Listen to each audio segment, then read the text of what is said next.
नमस्कार मित्रों, आज के वीडियो में हम धर्म को वेदों के संदर्भ में समझने का प्रयास करेंगे।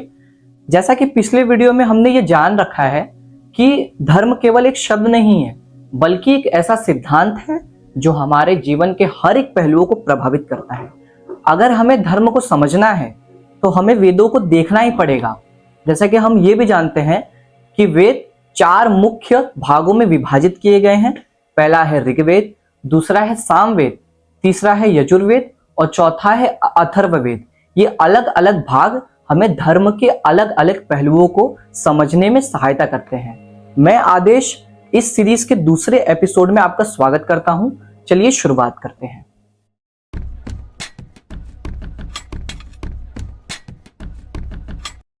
वेदों में धर्म के 3 मुख्य प्रकार हैं। पहला है स्वधर्म, दूसरा है वर्ण धर्म और तीसरा है आश्रम धर्म। चलिए हम इसे एक एक करके समझने का प्रयास करते हैं। पहला है स्वधर्म। ये उन जिम्मेदारियों को दर्शाता है जो व्यक्ति के परिस्थिति और अवस्था के अनुसार होता है। उदाहरण के तौर पर देखें तो विद्यार्थी का धर्म होता है पढ़ना और शिक्षक का धर्म होता है शिक्षा प्रदान करना। वेद हमें कहते हैं कि अगर व्यक्ति अपने कर्तव्यों को सच्चाई और ईमानदारी के साथ निभाए तो व्यक्ति उस परम सत्ता के साथ समन्वय बनाए रख सकता है। दूसरा है वर्ण धर्म। वेदों के अनुसार समाज 4 वर्णों में विभाजित था। पहला है ब्राह्मण, पुरोहित अथवा जो ब्रह्म को जानने वाला हो। दूसरा है क्षत्रिय, जो राष्ट्र की रक्षा करे। तीसरा है वैश्य, जो व्यापारी अथवा किसान हो। चौथा है शूद्र, जो श्रमिक अथवा सेवा प्रदान करे। ये चारों वर्ण मिलकर समाज की समृद्धि और संतुलन को बनाए रखते थे। तीसरा है आश्रम धर्म। वेदों में आश्रम के 4 वर्णन आते हैं। पहला है ब्रह्मचर्य, जो विद्यार्थी के लिए आवश्यक अथवा महत्वपूर्ण होते थे। दूसरा है गृहस्थ, तीसरा है वानप्रस्थ और चौथा है संन्यास।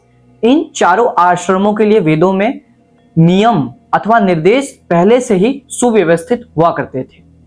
वेदों के अनुसार धर्म कोई कठोर नियम नहीं है, बल्कि एक ऐसा सिद्धांत है जो परिस्थितियों के हिसाब से बदलता रहता है। यह हमें सत्य और नीति के मार्ग पर चलने के लिए प्रोत्साहित करता है। आज के समय में धर्म लोगों को ईमानदारी और सच्चाई के साथ जीवन जीने के लिए प्रोत्साहित करता है। तो अगली बार अगर आप कर्म करें तो धर्म के इन सिद्धांतों को ध्यान में रखते हुए कर्म करें। इस वीडियो को देखने के लिए आप सभी का धन्यवाद। अगर ये वीडियो आपको सोचने पर मजबूर करता है तो निश्चित ही आप इस चैनल को सब्सक्राइब करें और अपने विचारों को कमेंट सेक्शन में हमारे साथ साझा करें। आप सभी का धन्यवाद। जय हिंद, जय सनातन, नमस्कार।